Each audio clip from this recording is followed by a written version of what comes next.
एक समय एक गांव में गौतम बुद्ध आकर शरण लिए हुए थे।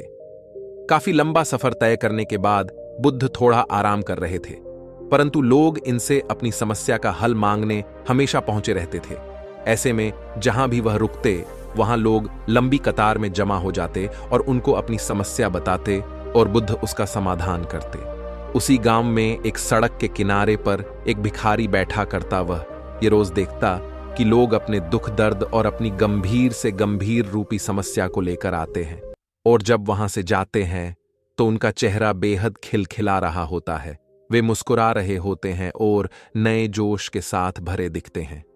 भिखारी के मन में यह विचार आया कि क्यों न वह भी बुद्ध के पास जाए, उन्हें अपना हाल कह सुनाए, परंतु वह डरता था। इसके बाद एक दिन गहरे चिंतन के बाद वह भिखारी बुद्ध के पास गया। लोग लंबी लाइन में खड़े रहते और एक एक कर अपनी समस्या का समाधान लेकर वहां से चले जाते। ऐसे में गौतम बुद्ध के चेहरे पर सदा मुस्कान रहती और वे हमेशा इसी तरह समस्या का हल बताते। भिखारी भी जब उनके पास पहुंचा तो उन्हें प्रणाम करता हुआ बोला, हे भगवान, इस जगह पर सारे लोग खुश व समृद्ध हैं, पर मैंने तो ऐसा कुछ नहीं करा जिससे मेरे को जीवन का दुख झेलना पड़ रहा है। फिर मैं इतना गरीब और निर्धन व्यक्ति क्यों हूं? इस पर बुद्ध बोले, तुम गरीब और निर्धन इसलिए हो क्योंकि तुमने आज तक सिर्फ मांगा है, किसी को कुछ दिया नहीं है। तो वहां खड़े लोग सब हैरान रह गए और सबके मन में यह सवाल उठने लगा कि यह गरीब किसी को क्या दे सकता है।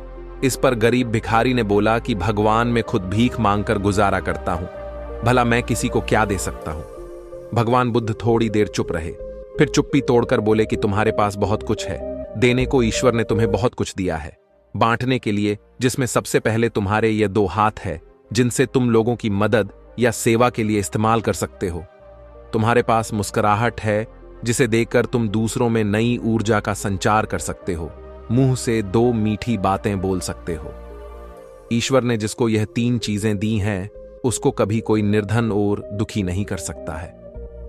निर्धन होने का विचार तो सिर्फ हमारे मन में पनपता है। यह एक सिर्फ भ्रम है जिससे तुम्हें उभरना चाहिए और अपनी जिंदगी की नई शुरुआत करनी चाहिए।